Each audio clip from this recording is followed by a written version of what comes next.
जय माता दी। नमस्कार दोस्तों, मुकेश मंत्र चैनल में आप सभी का स्वागत है।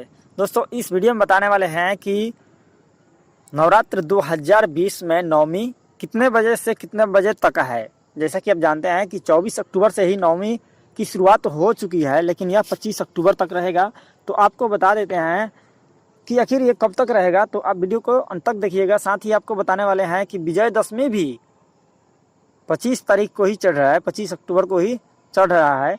तो ये सारी जानकारियाँ आपको मिलेगी। साथ ही बताने वाले हैं कि विजयदशमी को किस तरह से मनाना है और माता सिद्धिदात्री की कथा क्या है, ये उपासना क्या होता है, और साथ ही पूजा विधि, हवन सामग्री क्या लगता है, ये सारी जानकारियाँ आपको इस वीडियो में देने वाले हैं। तो वीडियो को अंत तक देखिएगा, थोड़ा सा वीडियो लंबा हो सकता है। तो चलिए शुरुआत करते हैं। माँ दुर्गा जी की 9वीं शक्ति का नाम सिद्धिदात्री है। ये सभी प्रकार की सिद्धियों को देने वाली है। नवरात्रि पूजन के 9वें दिन इनकी उपासना की जाती है। इस दिन शास्त्रीय विधि विधान और पूर्ण निष्ठा के साथ साधना करने वाले साधक को सभी सिद्धियों की प्राप्ति हो जाती है। सृष्टि में कुछ भी उसके लिए अगम्य नहीं रह जाता है। ब्रह्मांड पर पूर्ण विजय प्राप्त करने की सामर्थ्य उसमें आ जाती है। मार्कंड पुराण के अनुसार अनिमा, महिमा, गरिमा, लघिमा, प्राप्ति, प्रकंप, ईशित्व और वसित्व 8 सिद्धियाँ होती है। ब्रह्मा वैवर्त पुराण के श्री कृष्ण जन्म खंड में यह संख्या 18 बताई गई है। चलिए उसका हम नाम बता देते हैं। अनिमा, लघिमा, प्राप्ति, प्रकंपे, महिमा, ईशित्व, वसित्व, सर्वकामना, वासयिता, सर्वगत्य, दूरश्रवण, परकाय, प्रवेशन, वाक् सिद्धि, कल्प वृक्षत्व, सृष्टि, संहारक, करण, सामर्थ्य, अमर्त्य, सर्वन्याय, कत्व, भावना, सिद्धि। दोस्तों, माँ सिद्धिदात्री भक्तों और साधकों को ये सभी सिद्धियाँ प्रदान करने में समर्थ है। देवी पुराण के अनुसार भगवान शिव ने इनकी कृपा से ही इन सिद्धियों को प्राप्ति किया था। इनकी अनुकंपा से ही भगवान शिव का आधा शरीर देवी का हुआ था। इसी कारण वे लोक में अर्धनारीश्वर नाम से प्रसिद्ध हुए। माँ सिद्धिदात्री 4 भुजाओं वाली है। इनका वाहन सिंह है। ये कमल पुष्प पर भी आसीन होती है। इनका दाहिने तरफ के नीचे वाले हाथ में कमल पुष्प है। प्रत्येक मनुष्य का यह कर्तव्य है कि वह माँ सिद्धिदात्री की कृपा प्राप्त करने का निरंतर प्रयत्न करे, उनकी आराधना की और अग्रसर हो। इनकी कृपा से अनंत दुख रूप संसार से निर्लिप्त रहकर सारे सुखों का भोग करता है, वह मोक्ष को प्राप्त कर लेता है। दोस्तों, 9 दुर्गाओं में माँ सिद्धिदात्री अंतिम है। अन्य 8 दुर्गाओं की पूजा उपासना शास्त्रीय विधि विधान के अनुसार करते हुए भक्त दुर्गा पूजा के 9वें दिन इनकी उपासना में प्रवृत्त होते हैं। इन सिद्धिदात्री माँ की उपासना पूर्ण कर लेने के बाद भक्तों और साधकों की लौकिक परलौकिक सभी प्रकार की कामनाओं की पूर्ति हो जाती है। सिद्धिदात्री माँ के कृपा मात्र से भक्त के भीतर कोई ऐसी कामना शेष बचती ही नहीं है जिसे वह पूर्ण करना चाहे। वह सभी सांसारिक इच्छाओं, आवश्यकताओं और सप्रियाओं से ऊपर उठकर मानसिक रूप से माँ भगवती के दिव्य लोकों में विचरण करता हुआ उनके कृपा रस पीयूष का निरंतर पान करता हुआ विषय भोग शून्य हो जाता है। माँ भगवती का परम सानिध्य ही उसका सर्वस्व हो जाता है। इस परम पद को पाने के बाद उसे अन्य किसी भी वस्तु की आवश्यकता नहीं रह जाती है। माँ के चरणों का यह सानिध्य प्राप्त करने के लिए हमें निरंतर नियम निष्ठ रहकर उनकी उपासना करनी चाहिए। माँ भगवती का स्मरण, ध्यान, पूजन हमें इस संसार की असारता का बोध कराते हुए वास्तविक परम शांतिदायक अमृत पद की ओर ले जाने वाला है।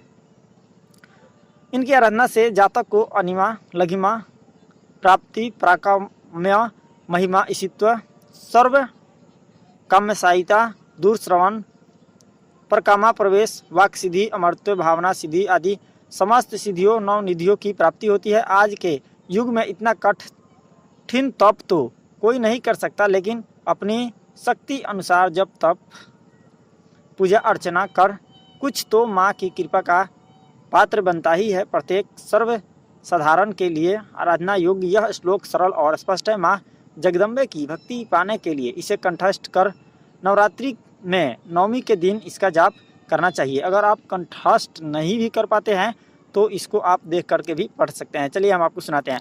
या देवी सर्वभूतेषु माँ सिद्धिदात्री रूपेण संस्थिता नमस्तस्यै नमस्तस्यै नमस्तस्यै नमो नमः।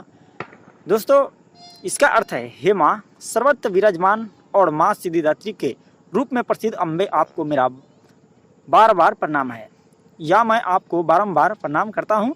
हे माँ मुझे अपनी कृपा का पात्र बनाओ। दोस्तों चलिए अब हम आपको बताते हैं कि आखिर महानवमी कब से शुरू है और कब तक रहेगा, और विजयदशमी कब शुरू होगा और कब तक रहेगा, इसकी जानकारी दें। शारदीय नवरात्रि पर माँ दुर्गा के 9 रूपों की पूजा की जाती है, यानी कि देखा जाए तो 24 अक्टूबर को महाअष्टमी का व्रत है। वहीं महानवमी और विजयदशमी, जिसको हम दशहरा भी कहते हैं, 25 अक्टूबर को मनाई जाएगी।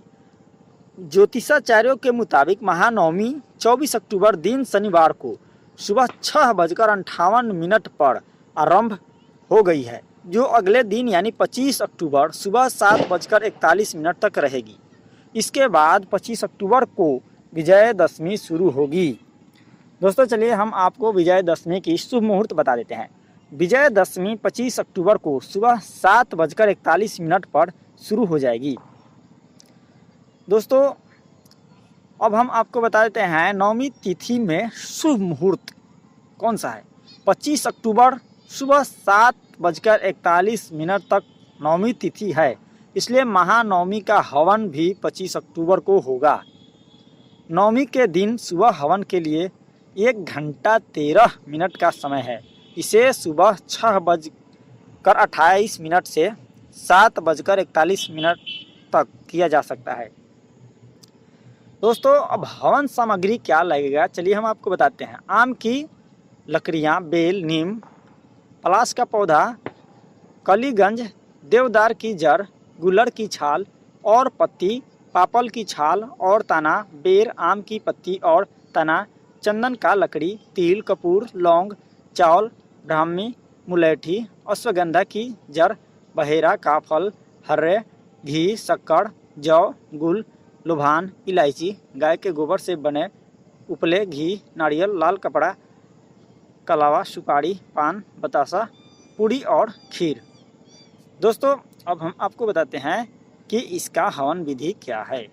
हवन कुंड में अग्नि प्रज्वलित करें। इसके बाद हवन सामग्री गंध, धूप, दीप, पुष्प और नैवेद्य आदि अग्निदेव को अर्पित करें। फिर घी मिश्रित हवन सामग्री से या केवल घी से हवन किया जाता है।